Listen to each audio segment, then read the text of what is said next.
The Madhya Pradesh Employee Selection Board's 2026 Group 3 recruitment is a major state-level opportunity for technical professionals. The official notification lists 1,040 open vacancies, distributed across various departments, boards, and government corporations in the state. These roles focus on specialized technical work, including positions for sub-engineers, manchi trakars, and laboratory technicians.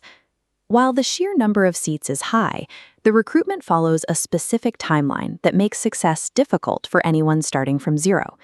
The application window is short. You can apply starting August 18th, but the portal closes on September 1st, with only a 5-day window for corrections. The actual examination begins shortly after the correction window closes. The first computer-based test shifts are scheduled for October 6th, 2026. This timeline shows the gap you have to work with. Between the final application date and the exam, you have roughly 35 days for preparation.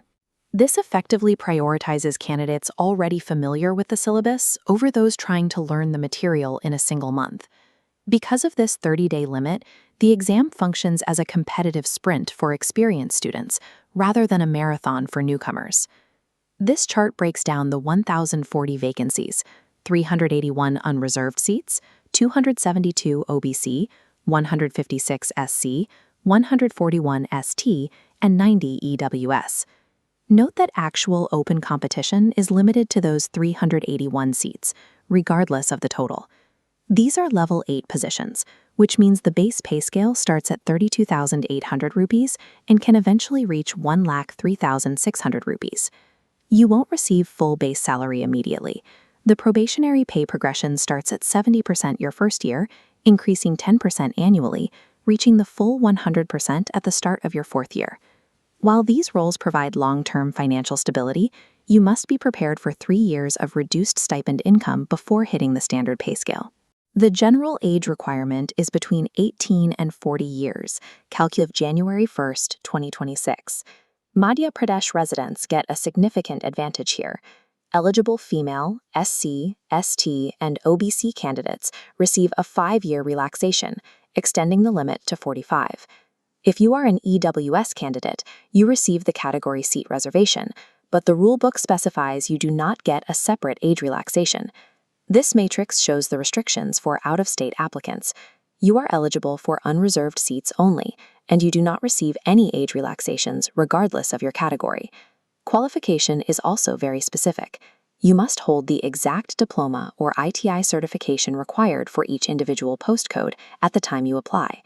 The combined weight of age relaxations and category-specific seats gives local candidates a distinct structural advantage over those applying from outside the state. The exam is a single, objective-type paper worth 200 marks, which you must complete in 3 hours. This 50-50 split means your technical knowledge accounts for half the score. The other 100 marks are earned through general subjects, including Hindi, English, math, science, reasoning, and computer knowledge. The application fee is 500 rupees for unreserved candidates and 250 for reserved MP residents, plus the standard portal and kiosk charges. Many specialists fail this exam because they focus solely on their technical trade, but with only a strict 30-day window to study, you simply cannot afford to ignore the 100-mark general section. You will choose from 11 exam cities across the state, including Bhopal, Indore, Jabalpur, and Ujjain. Biometric verification is mandatory. You must ensure your Aadhaar biometrics are unlocked, as this verification is required to enter the exam hall. This readiness checklist highlights the essential steps. You must correctly upload your photograph, signature, and the handwritten declaration in the exact format required. Errors in selecting your postcodes are often permanent. If you qualify for a code but don't hold the specific technical diploma required by that department, you will be rejected during document verification. Administrative errors on the portal are just as likely to end your candidacy as a low score on the actual exam.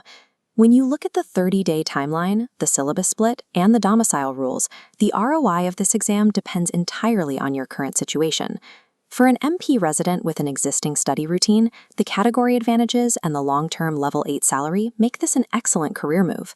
However, if you are an out-of-state candidate starting from scratch, the combination of the short timeline and the unreserved-only restriction may not be worth the 500 rupee investment. Before you apply, download the 104-page rulebook from the link in our description to verify the technical requirements for your specific diploma. Like the video if this breakdown helped, and subscribe for more technical recruitment updates. If you have questions about specific postcodes, leave them in the comments. The Group 3 exam rewards precision, existing preparation, and geographic advantage over luck. Make sure you meet the criteria before you commit to the sprint.